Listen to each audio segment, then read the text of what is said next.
안녕하세요. 안녕하십니까. 서울 북부교회 박준영입니다. 이 시간에 요한복음 19장 24절부터 한번 보겠습니다. 24절부터 군병들이 서로 말하되 이것을 찢지 말고 누가 얻나 제비 뽑자 하니 이는 성경에 저희가 내 옷을 나누고 내 옷을 제비 뽑나이다 한 것을 응하게 하려 함이라라. 군병들은 이런 일을 하고 예수 십자가 곁에는 그 모친과 이모와 글로바의 아내 마리아와 막달라 마리아가 섰는지라. 여기 이제 대조적인 모습을 사도 요한이 부각시켰다고 볼 수가 있는데, 군병들이 주님을 대하는 거하고 또 이 25절에 나온 그 모친과 이모와 그 글로바의 아내 마리아와 막달라 마리아가 한 것이 아주 대조가 되죠. 이 군병들은 너무 비정해요. 사람으로서도 비정해요. 이렇게 고통을 하는 분이 있는데 아무리 그 범죄를 됐다 하더라도 안 됐다 참 이렇게 마음이 아플 텐데 깨알한 것이 없이 자기들의 그 욕심만 따라서 주님의 옷을 가지고 제비 뽑는, 너무 비정하죠. 그런데 중요한 것은 이런 말씀이 성경에 기록이 된 거예요. 군병들이 옷을 제비 뽑을 것에 대한 예언이 되어 있는 거예요. 그것이 응했다는 거예요. 그게 어디냐? 시편 22편 열어보세요. 시편 22편. 성경이 놀라운 것은 성경 예언대로 되어지는 것이 놀라운 점이에요. 놀라운 점. 성경 보실 때 그런 거 있으면 유심히 보실 필요가 있죠. 18절에 보시면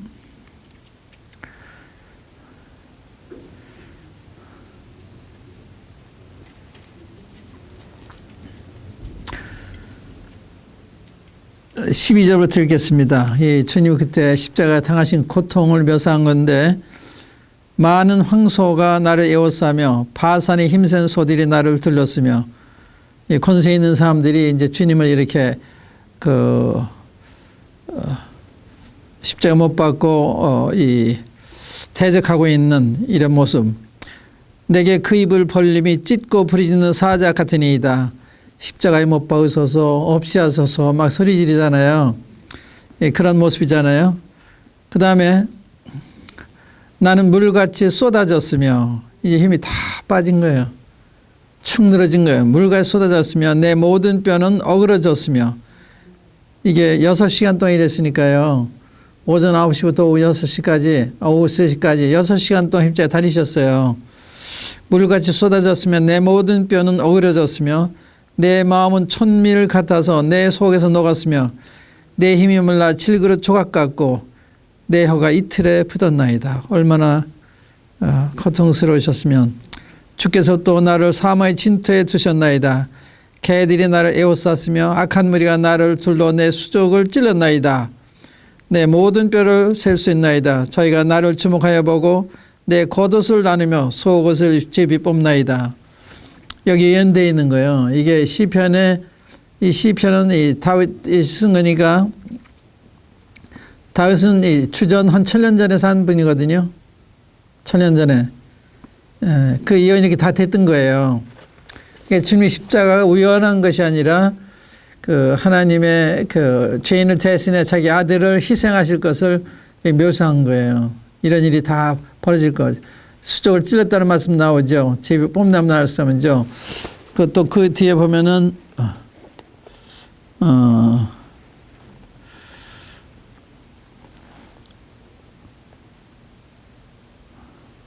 여기가 아니군요. 다른 데 보면은 무덤이 부자와 함께 됐다.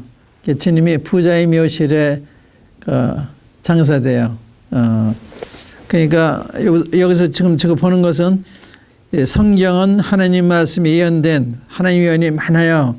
그 예언 말씀이 이루어졌고 이루어져 가고 있고 앞으로 이루어질 것이고 이런 예언이 많거든요. 그런데 이렇게 자세하게 예수님에 대한, 그리스도에 대한 예언이죠. 그리스도에 대한 예언이 예수님에게 다 이루어진 거죠. 그다음에 그 뒤에 보시면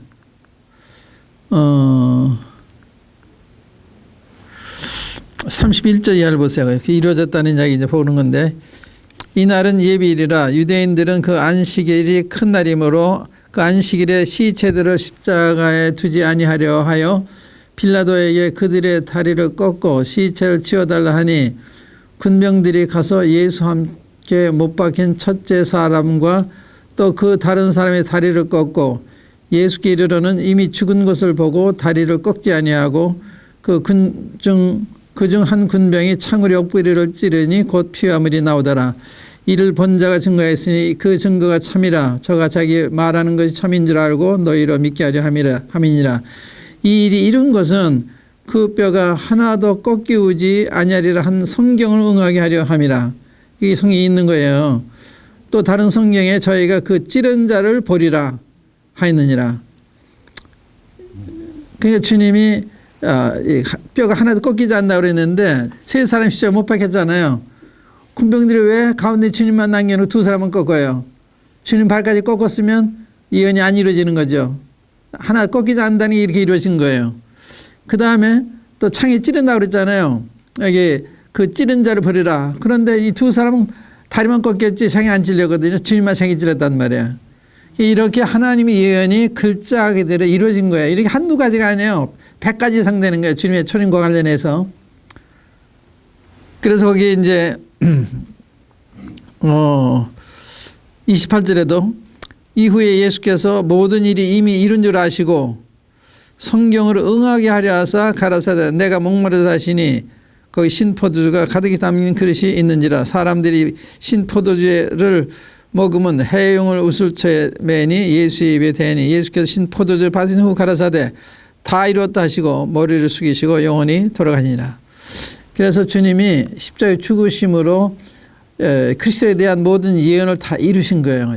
예언을 이루시고 율법을 이루시고, 주님이 죽으심은 율법에 의해서 돌아가시고 또 예언에 의해서 모든 예언이 다 성취가 되시고, 그러니까 주님이 다 이루신 것은 우리 구원과 관계된 하나님의 요구를 다 이루신 거예요.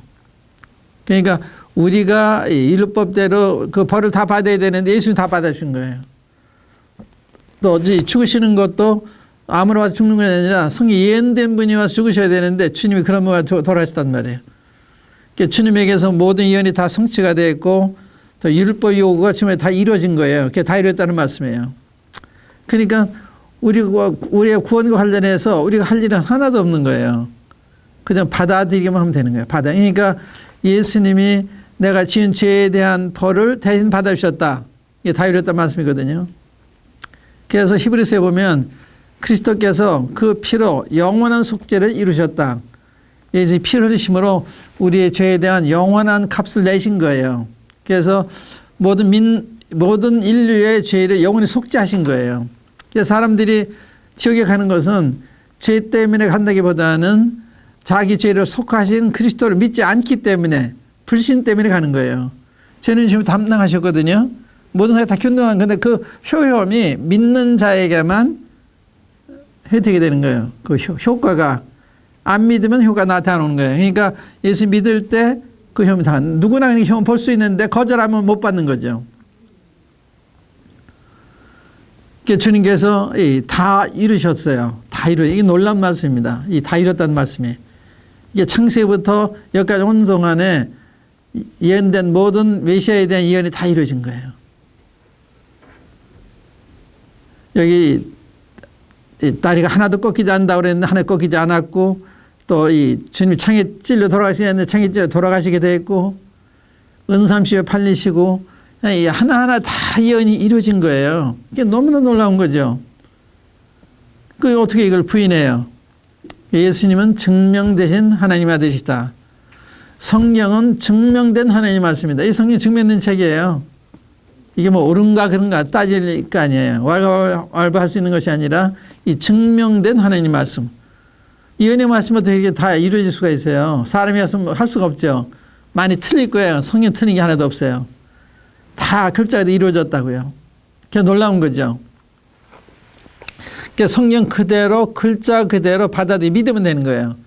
그 옳은 말씀이니까. 그러니까 성경을 자세히 읽으면 정말 믿을 만한 말씀이다. 순종할 만한 말씀이다. 따라갈 만한 말씀이다. 이런 게 저절로 마음에서 받아지는 거예요. 성경 안 읽으면 잘 모르는데 읽으면 그런 걸 느끼게 되는 거예요. 그런데 여기 보면은 이제 응했다는 말씀 봤죠. 그 다음에 이제 두 번째 볼 수 있는 것은 여기 그 예수의 십자가 곁에는 25절에 그 모친과 이모와 글로바의 아내 마리아와 막달라 마리아가 섰는지라. 제자들은 다 어디 갔어요? 제가 다 도망갔어요. 이 위험을 당하니까 다 도망갔어요. 그런데 여기 막달라 마리아가 있죠. 막달라 마리아에 대한 얘기 좀 드리고 싶은데, 막달라 마리아는 7 귀신이 들렸던 여자죠. 주님이 7 귀신을 쫓아내서 은혜 입었을 때 그 은혜 잊지 않아요. 그래서 그 후도 계속 주님을 섬겨요. 이 시선이 주님 안 떠나요. 계속 주님을 따라가요. 이 막달라 마리아는 첫 번째 기사를 보면 그 누가복음 8장 한번 열어보세요. 누가복음 8장에 보면은 막달라 마리아의 모습이 보이는데,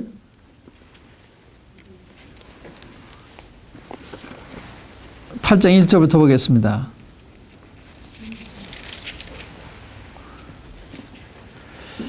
예수님이 공생애를 사실 때인데요. 예수님이 이렇게 전도하시며 다니실 때 장면입니다.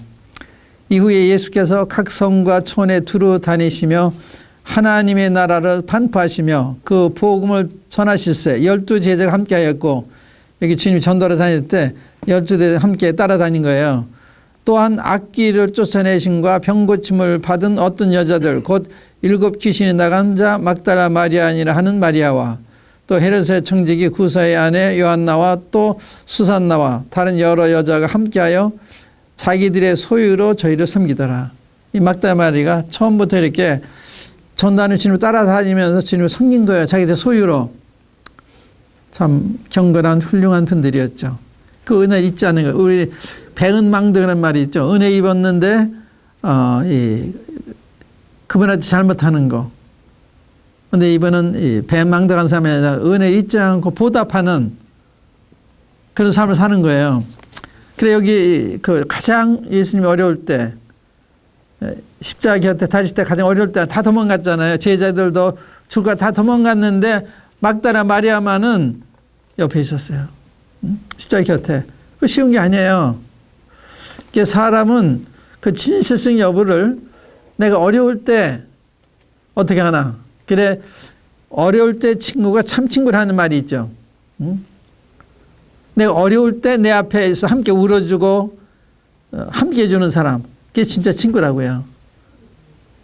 대개 우리가 잘 나갈 때는요. 주위에 사람들이 많아요. 그러나 내가 이 세상에서 그런 모든 사람들이 높여보는 것을 다 잃었을 때, 권세 잃었다든지 재물 잃었다든지 이랬을 때는 다 도망가요. 그런데 마리아는 그때 옆에 있었어요. 어려울 때 함께하는 게 참 친구예요. 어려울 때 같이 가서 손을 잡아주고 함께 눈물을 흘리고 함께 고생해주고 이게 참 친구라. 제자는 다 도망갔어요. 그런데 막달라 옆에 있었어요. 그 다음에 20장 보시면요. 20장, 요한복음 20장에 그 1절에 보시면 안식 후 첫날 이른 아침 아직 어두울 때 막달라 마리아가 무덤에서 와서 돌이 무덤에서 옮겨간 것을 보고, 막달라 마리아가요 새벽에 아직 어두울 때 무덤에 찾아온 거예요. 이 사랑하신 주님, 이 고마우신 주님, 주님 앞에 아마 이 향품을 가지고 주님의 시체 바르기 위해서 다른 여자가 같이 왔는데 여기 이제 마리아 온 것으로만 기록이 되어 있는데, 여자가 이른 아침에 어두울 때 더더욱이 무덤에 찾아간다는 쉬운 일이 아니죠. 근데 마리아는 주님을 너무 경외하니까, 너무 은혜를 베푸신 분이니까 이 그분 앞에 끝까지 옆에 충성하기 원하는 거예요. 이게 진짜 친구라. 마리아는 진짜 친구예요. 우리는 대개 주님이 우리에게 모든 걸 잘해주는 사람도 알았는데, 우리가 고난을 당한다든지 어려움을 당할 때 주님 우리 시련을 통해서 우리 연단하시고 우리 교훈하시거든요. 그러니까 우리에게 어려움을 주셔도 그게 다 우리에 대한 기대해서 하시는 거예요. 그래서 성경에는 내게 여러 가지 시험을 만나가도 온전히 기쁘게 여기라. 이 믿음의 시련이 인내를 내는 줄 알미라. 이 환난 중에 주님이 여전히 따르는 거. 어려움이 있어도 주님 좋은 뜻이 허락하셨겠지. 그게 범생하면서 뜻이에요. 구약의 요셉을 보세요. 요셉이 그 하나님 계획 속에서 이 애굽의 총리 대신이 되는 게 하나님의 계획이었는데 실제 일어난 상황은 형들이 미워해가지고 죽이려고 그러잖아요. 안 되니까 그 장사꾼들한테 인신매매를 해요. 주님 팔아요. 그래서 이 사람들이 우리 주님을 데리고 애굽에 가서 애굽에서 보디발의 한테 또 팔아요. 얼마나 억울해요. 형들이 자기를 팔았으니까 인신매매를 한 거예요. 얼마나 부당하고 억울해요. 그런 게 하나님 뜻이었어요. 애굽에 가야 되는 거니까. 애굽에 총리 되잖아요. 또 보디발의 가정에서 또 그 아내의 모함을 받아가지고 감옥에 가요. 제가 잘못 안 했는데 부인이 모함을 한 거예요. 억울한 일인데 감옥에 가야 되는 거예요. 거기에 가야 이제 바로의 신하들을 만나서 바로에게 알려지는 거거든요. 그래가 총리 되는 거예요. 그러니까 우리에게 일어난 일이 우리에게 참 불리하고 부당하고 사탄의 역사까지도 하나님이 계획해서 허락하시는 거예요. 하나님의 허락이 없이는 하나도 우리에게 일하지 않아요. 응? 하나님께 우리 머리카락에 다 세신바 됐다 그랬거든요. 그래 두려워하지 말아라. 너는 많은 참새도 귀하다. 그래서 범사에 감사 항상 기뻐하는 거예요. 우리가 이제 하나님 말씀을 상고해 보면 우연히 일하는 하나도 없어요. 교통사고라도 사업이 실패라도 다 주님이 뜻이 계신 거예요. 지나가 보면 주님이 이래서 허락하셨구나 이렇게 되는 거예요. 제 경우에도 그런 경우가 많이 있습니다. 그러니까 어려울 때 어려움을 보지 말고 그 다음을 보시는 거예요. 이게 끝난 다음에 욥이 그랬잖아요. 나의 가는 길을 오직 저가 아시나니 나를 단련하신 후에는 정금같이 나오리라. 내가 가는 건 나도 몰라. 하나님은 아셔. 내가 한 가지 아는 것은 내가 단련하신 후에 나를 정금같이 나오게 할 것이다. 그거 한 거예요. 그게 신앙이에요. 그게 믿음이에요. 그래서 우리는 이 환경 자체 보는 게 아니라 환경 다음을 보는 거예요. 그 다음에 하나님이 하실 일을. 그러니까 총리 대신 되잖아요. 모두가 다 그래요. 이 모세를 보세요. 모세가 태어났을 때 바로 왕이 남자애들은 다 산파들 죽이라고 그러잖아요. 이 애굽에 있는 이스라엘 인구가 점점 늘어가니까 위협을 느낀 거예요. 그래서 산파들한테 또 모든 백성들한테 히브리 여인들이 남자이라면 다 죽이라고 그랬어요. 왕이 명령이에요. 그런데 그 부모님들이 숨겼어요. 3개월 동안 숨겼어요. 더 숨길 수가 없으니까 갈대로 상자를 만들어 가지고 나일 가게에 띄웠어요. 주님이 어떻게 하시나. 그런데 그때 마침 바로의 딸들이 강에 나왔다가 어린 애기를 보고서 본인의 아기가 울어요. 동정심 생겨서 데려다가 길러요. 기르는데 자기 젖이 없잖아요. 그래서 누이 되는 사람이 아마 딸의 시중 드는 사람이었는지 내가 이모한테 데려다가 젖 좀 먹게 할 거야. 그래라. 그래서 모세 어머니가 합법적으로 이 아이 젖을 먹게 길러요. 그러면서 아마 모세 교육했을 거예요. 그래서 바로 그게 돌아갔을 때 이제 바로 딸들의 아들이 됐는데 나이가 40이 되니까 자기 동족을 구해내고 싶은 마음이 생긴 거예요. 하루는 보니까 애굽 사람을 자기 유대인 이스라엘 사람을 싸우는 거예요. 이 모세가 나가지고 애굽 사람 쳐서 죽였어요. 그럼 머리에 파묻었어요. 동족애를 발휘한 거죠. 또 하나님이 일을 한다고 한 건데 사진 한번 한 거죠. 마치 베드로가 칼을 뽑아서 대상의 종의 귀를 자른 것처럼 하나님의 일은 폭력을 하는 게 아니에요. 하나님의 일은 하나님이 하시는 거예요. 그 다음에 보니까 자기 동족끼리 또 싸워요. 그래 너희가 동족이 왜 싸우냐 그러니까 너 어저께 애굽 사람 죽이더니 오늘 너 우리한테 해하려고 하느냐. 누가 너를 우리 재판관을 삼았냐 하면서 대드니까 자기 한 일이 탄로가 났단 말이에요. 도망가요.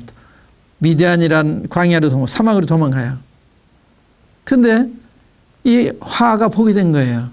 이 미디안 광야에 가서 뭘 했냐? 거기 양을 쳤어요. 40년 동안 거기서 사람이 되는 거예요. 이 양을 치면서 뭘 배웠느냐? 환경에 적응하는 걸 배웠어요. 이 고난에 적응하는. 그래서 모세는 인내가 많은 또 온유한, 민수기에 보면 이 지면에 모세 같이 온유한 없었더라 그래요. 모세 이렇게 온유한 사람이 된 거예요. 이런 많은 환난을 겪는 동안에 그걸 다 받고 참다 보니까 온유한 사람이 된 거예요. 그 다음에 양을 치면서 하나님 함께 하시면 경험한 거예요.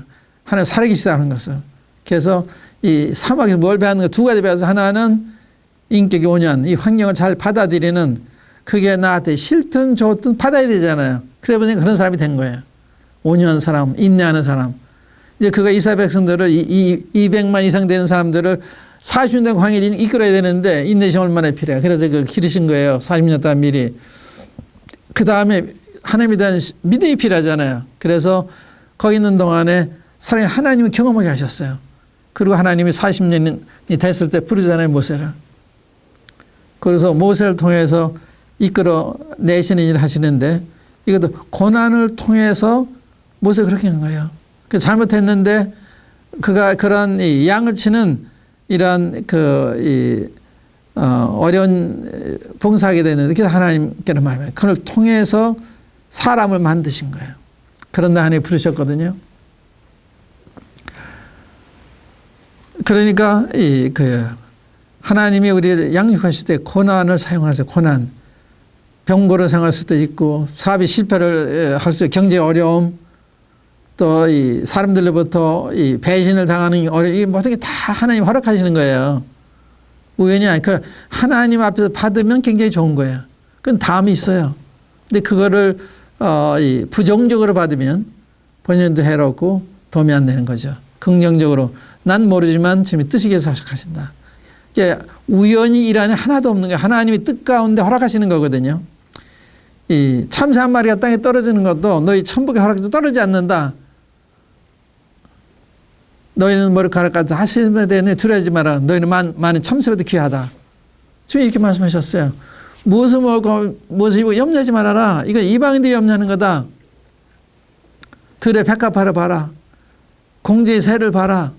너가 농사도 짓지 않고 길쌈도 하지 않아도 굶지 않고 헐벗지 않고 다 하나님 다 입히신다. 믿음이 적은 자들아 너희는 먼저 하나님의 나라 그 일을 구하라. 그래 이 모든 거 다 해주겠다. 하나님의 약속이에요. 이 삶의 우선순위 굉장히 중요하거든. 먼저 하나님의 나라 그 일을 구하면 의식주 문제, 우리 경제 문제 주님이 책임지시네요. 제가 52년 동안 그런 경험을 했어요. 먼저 그 나라 그 일을 구하는 삶을 살았을 때 주님은 저를 부족함이 없도록 하셨어요. 제가 사남 일녀인데 다 교육도 시켜주시고 결혼도 시켜주시고 부족함이 없어요. 제 아내가 아픈데 아픈 병원비라든지 약값도 다 주님이 넉넉히 제공하시고 넘치는 축복. 제가 설명할 수가 없어요. 먼저 그 나라 그 일을 구하면 이게 굉장히 중요해요. 이제 하루를 살 때도 우선순위 굉장히 중요해요. 먼저 성경 읽으셔서 기도하시고 하나님 위해서 어떻게 살 것을 기도하시면 하나님 기뻐하세요. 사실 때 하나님은 여러분들 돌보신 거예요. 그래서 먼저 그날 그 일을 구하라. 그럼 이 모든 걸 더해 주신다. 굉장히 놀라운 말씀이죠. 마리아가 그러한 훌륭한 사람이었어요. 이 고난 중에 그 하나님을 주님 곁에 있어서 주님 위로가 되어주는 사람. 어려울 때 친구 참 친구다. 제자는 다 도망갔는데 마리아는 곁에 있었다. 그래서 이런 가운데 어려운 분들이 있으면요, 친구이고 형제고 자매면 옆에 계세요. 할 수 있는 대로 도와주고 위로하고. 제 이야기에 때문에 죄송합니다만은 제가 미국에 가서 살 때요. 제가 미국에 갈 때 그 지금부터 한 30여 년 전, 30여 년 전 더 되죠. 그때 제가 $10,000을 가지고 갔어요. 제가 이 집을 허선이를 팔고 그 다음에 그 형제들이 이 걷어준 돈 이걸 가지고 이제 만불을 가지고 갔는데 저한테 평생 많이면 큰 돈이에요. 근데 미국 갔는데 형제가 사업을 한다고 그래요. 내가 자청해서 나 이거 필요 이거 써라. 그래서 아주 조건 없이 만불을 줬어요. 현금으로. 그런데 이 사업이 파산이 됐어요. 그러니까 전 재산이 없어진 거예요. 일순간에. 근데 그분이 얼마나 그 때문에 어려워하겠어요. 그래서 제가 찾아가서요. 형제님, 이 돈은 형님한테 드린 겁니다. 예민하지 마시고 걱정하지 마십시오. 저 그랬어요. 왜 그렇게 했는가 하면 주님이 내가 목돈 가지고 있는 거 원치 않으시나 보다. 그래서 가져가셨다. 형제가 잘못한 게 아니라 주님 가져야지 생각한 거예요. 전 주님을 의지하고 살았는데 목돈이 생겼잖아요. 그러니까 잘못할까 봐 주님 가셨는지 주님 그걸 가져가신 거예요. 그러니까 저는 부담이 없는 거예요. 내가 좀 섭섭하긴 했지만 천 가지면 이 목돈인데 없어서 섭섭하긴 했지만 주님 가져다 생각하니까 부담이 안 되네요. 그래서 찾아가서 그 부담이 될 테니까 이게 형님한테 드린 거니까 염려하지 마십시오. 그 분이 자기 아들이 그랬대요. 난 이 생에 딱 한 사람 친구가 있다. 저는 그랬다는 거예요. 어려울 때 친구 참 친구예요. 그 놀라운 거는요. 그 한 10여 년 후에 제가 이제 한국 돌아오는데 저는 이제 돈이 하나도 없잖아요. 그 돈이 없었으니까. 주님 앞에 주님 제가 한국 돌아가려면 전세돈이 있어야 되잖아요. 제가 이제 한국 왔다가 이제 미국으로 돌아가면서 그런 기도를 했어요. 비행기 안에서. 그런데요. 하루 어떤 분이 저한테 편지가 왔는데 제가 아파트 하나 드릴 테니까 거처에 대해서는 염려하지 말고 오십시오. 돌아올 때 어떤 아파트에서 주신 거예요. 작은 아파트였지만. 그게 필요 없을 때 가져가시고 필요할 때 주시더라고요.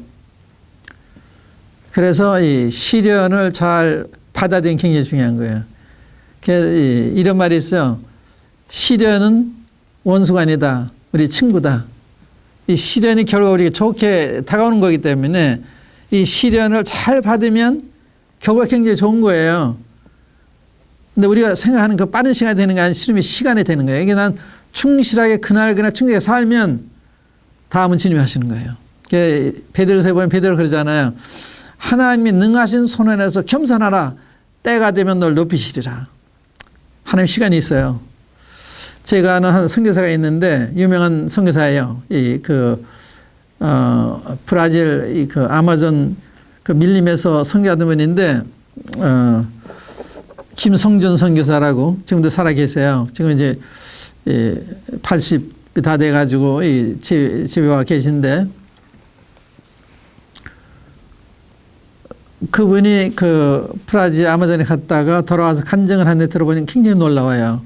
그런데 아마존 밀림에서 한 부족 위에서 자기를 바치고 있는 거예요. 이 귀한 분이. 그때 내가 이제 극동방송 방송했거든요. 그래 내가 이분한테 내 방송 맡겨야 되겠구나. 그래서 이분한테 거기 가지 마시고 제 방송을 맡아서 하십시오. 내가 그랬거든요. 저보다 더 훌륭한 분이니까. 그랬더니 아닙니다. 그냥 가셨어요. 어떤 일이 벌어졌는가 하면요. 그분이 아마 거기서 한 10여 년쯤 됐을 거예요. 그때 한국일보인가 조선일보 기자가 브라질에 갔다가 한국 선교사가 저 아마존 밀림에서 선교하고 있다. 이 이야기를 듣고서 취재를 한 거예요. 취재하고 와서 그거를 일간신문에 또 주간 잡지에 이렇게 나온 거예요. 그러니까 여기저기서 초청을 했어요. 그래서 한국 모든 많은 교회가 우리 초청했고 미국에서 많은 교포교회들 초청을 해서 이 아주 유명한 사람이 된 거예요. 많은 사람들한테 복음을 전한 거예요. 연예인교회 가서도 복음을 전하고 그러니까 때가 된 게 높이신 거예요. 그분은 거기 썩는다고 생각했는데 썩는 게 아니에요. 주님이 때가 된 게 높이셔서 쓰신 거예요. 그래서 그 놀랍잖아요. 그런 일이 어떻게 일어나요? 기자가 취재해서 알리면서 이렇게 교계 알려지고 이렇게 됐었거든요. 그래서 이 시련을 당할 때 낙심하지 말고 내 일에 충실하면 때가 되면 하나님이 불러 쓰신 거예요. 모세도 미디안 광야에 가서 양을 치는데 광야에서 양을 치는 거예요. 그날도 주님 부르시던 그날도 그냥 광야에 나가서 이렇게 양을 치는데 하나님의 사자가 나타나서 모세야 모세야 그랬어요. 불러서 이스라엘 백성들을 이 애굽에서 인도내기 위해서 바알한테 가라 시켜요. 하나님 쓰시잖아요. 내가 이렇게 하겠습니다가 아니라 그냥 내 일에 충실하니까 주님이 때가 되면 필요해서 부르시는 거예요. 우리가 고난 당할 때 낙심할 게 아니고 담대한 거. 왜냐하면 현재를 보는 게 아니라 그 후를 보는, 환경을 보는 것이 아니라 이 환경을 주장하시는, 다스리시는 이분을 바라봐야 되는 거예요. 이게 굉장히 중요한 거예요. 환경을 보면 낙심할 수밖에 없어요. 그런데 그 환경을 지배하시는 분이 하나님이라는 걸 보면은 힘을 가지게 돼요. 어떤 분이 신앙을 이렇게 묘사했어요. 여자들이 방석에다가 이 술을 놓잖아요. 이 술을 놓으면은 이 밑에서 보면 실이 막 엉켜 있어서 도대체 이게 어떻게 되는 건가? 그런데 위에서 보면요, 아름다운 무늬가 만들어져요. 그런 일을 하신 거예요.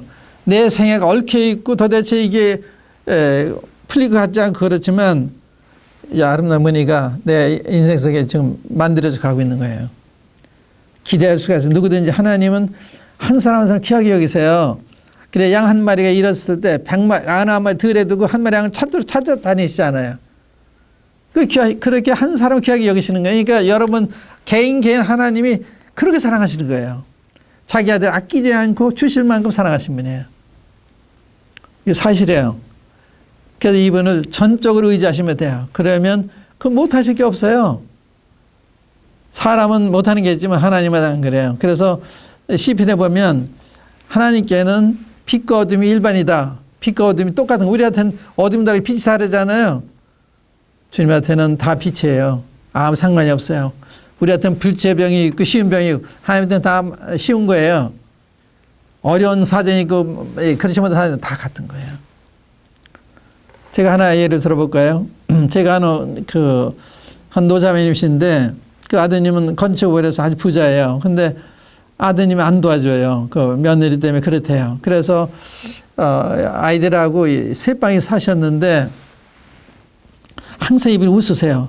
항상 신방 다니시면서 항상 웃으시고 그러셨는데 하루는요 20여 년 만에 그 아들이 갑자기 나타나요. 둘째 아들이 있었는데 둘째 아들이 미군이 데리고 미국에 가서 소식 끊긴 거예요. 20년 동안. 그러니까 없는 줄 알고 살고 있었는데 그 아들이 갑자기 나타난 거예요. 20여 년 만에. 그래가지고 자기 부모님 모시고 미국에 간 거예요. 이 정직한 자에게는 흑암 중에서 빛이 일어난다 이런 말씀 있어요. 정직한 자에게는 흑암 중에 빛이 일어난다. 그러니까 흑암 중에서 하나님이 이 빛을 보이시는 거예요. 그러니까 낙심할 필요가 없는 거예요. 항상 주님을 기대하고 사시면 뭐 해주셔도 또 안 해도 이렇게 살다 끝나면 그게 좋은 거고 또 다음에 뜻이 있어서 다른 어떤 길로 인도하면 그것도 좋은 거고 그러니까 우리 뜻보다 주님 뜻이 더 좋은 거니까 그러면 되는 거거든요. 막달의 마리아는 이렇게 자기 이해관계를 따라 대한 것이 아니라 자기 은혜를 베푸신 주님을 위해서 끝까지 그분 곁에 있었다. 어려울 때 또 같이 있었어요. 그게 굉장히 참 감동이 되고요. 또 여자여 보소서 26절에 보면은 모친 아들 주님이 십자가에서 여자여 보소서 아들이니 자기 어머니 여자라고 부르셨어요. 막달라. 그래 막달라 마리아. 이거는 예수님 어머니 마리아. 이 마리아가 누구냐? 요셉의 이 아내였잖아요. 이 마리아가 누구냐 이거죠. 이 가들께서 이 마리아가 하나님의 어머니다. 또 이 어머니가 가서 부탁을 하면 잘 들어주신다. 이렇게 가르치는 걸 제가 알고 있어요. 예수님, 이 마리아는 죄도 없고 무죄한 분이고 그래서 말을 이렇게 높이잖아요. 아드님부터 더 높이잖아요. 그런데 우리 성경에서 마리아에 대한 말씀 좀 볼게요. 우리 마가복음 3장 한번 보세요. 마가복음 3장에 보면은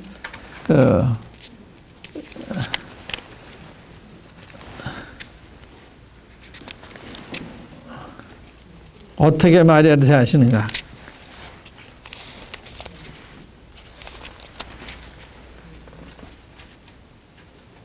31절 보세요.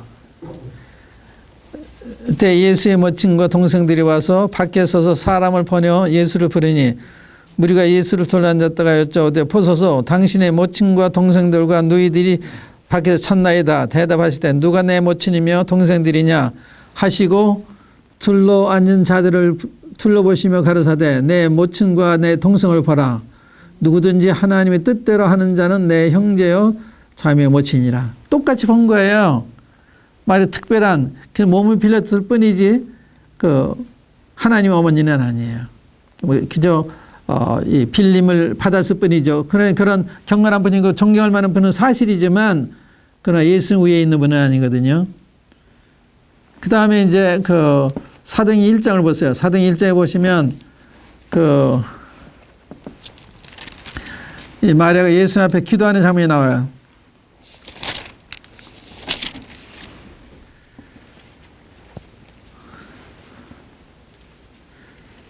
13절 보시면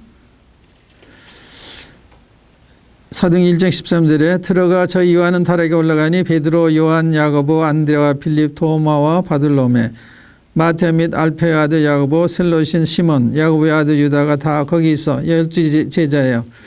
11제자죠. 여자들과 예수의 모친 마리아와 예수의 아우들로 더불어 마음을 같이 전에 기도 힘쓰니라. 주님 앞에 기도하잖아요.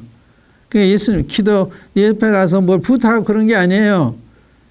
평범한 피조물이고 평범한 신자예요. 마리아는 이 가톨교에서 얘기하는데 그렇게 높은 특별히 마리아에게는 더 들어주시는 그런 분은 아니에요. 평범한 분이죠. 그러니까 내 모친과 내 동생이 어디 있냐? 하나님 아버지 뜻대로 하는 내 모친이고 내 동생이다. 이렇게 얘기하시잖아요. 그러니까 마리아는 그런 정도로 주님이 대하셨는데 그 이상으로 생각하시면 안 되겠죠. 또 그 다음에 여기서 더 받을 게 뭔가 하면 이제 요한복음 19장 이제 본문으로 돌아와서요. 돌아와서 38절 이하를 보겠습니다. 38절 이하로. 요한복음 19장 38절. 아리마대 사람 요셉이 예수의 제자나 유대인을 두려워하여 은혜하더니 이 일 후에 빌라도더러 예수의 시체를 가져가기를 구하며 빌라도가 허락하는지라. 이에 가서 예수의 시체를 가져가니라. 일찍 예수께 밤에 나왔던 니고데모도 몰약과 침향 섞은 것을 100근쯤 가지고 온지라. 이에 예수의 시체를 가져다가 유대인의 장례법대로 그 향품과 함께 성 앞으로 쌌더라. 예수의 십자가에 못 박으신 곳에 동산이 있고 동산 안에 아직 사람을 장사한 일이 없는 새 무덤이 있는지라. 이날이 유대인의 예비리요 또 무덤이 가까운 고로 예수를 거기 두니라. 여기에 아리마대 요셉과 니고데모, 이분들은 아리마대 요셉은 부자예요. 부자 요셉이에요. 그리고 유대 관원 중에 한 사람이고 니고데모도 이 관원 중에 존경받는 관원이고 바리새인이고 이스라엘 선생이거든요. 이렇게 유명한 분들인데 이렇게 신자들 가운데는 문벌자가 많지 않고 능한 자가 많지 않고 시인자가 많지 않은데 주님이 많지 않지 이런 훌륭한 분들이 있는 거예요. 그러니까 이런 분들이 있었기 때문에 빌라도 앞에 가서 시체 달라고 그래가지고 이렇게 모시잖아요. 그러니까 우리 가운데 이런 사람들이 필요한 거예요. 필요에 따라서 아리마대 요셉 같은 니고데모 같은 부자 같은 사람. 그러니까 새 무덤도 제공을 해서 주님이 그 무덤에 장세되시잖아요. 그래서 주님이 이런 훌륭한 분들이 유대인 투르에서 은밀하게 주님을 섬겼지만 그가 주님 돌아가신 후에는 더욱 담대하게 공개적으로 나타나서 이 주님을 모시고 주님을 섬기는 훌륭한 제자는 다 도망갔잖아요. 근데 이들은 이때 주님을 섬겼어요. 그래 주님을 섬기는 것은 어려울 때 볼 수 있는데 어려울 때 주님의 눈에 이렇게 기쁨이 되는 여러분과 제가 되면 좋을 것입니다. 오늘 이만 하겠습니다. 감사합니다. 감사합니다.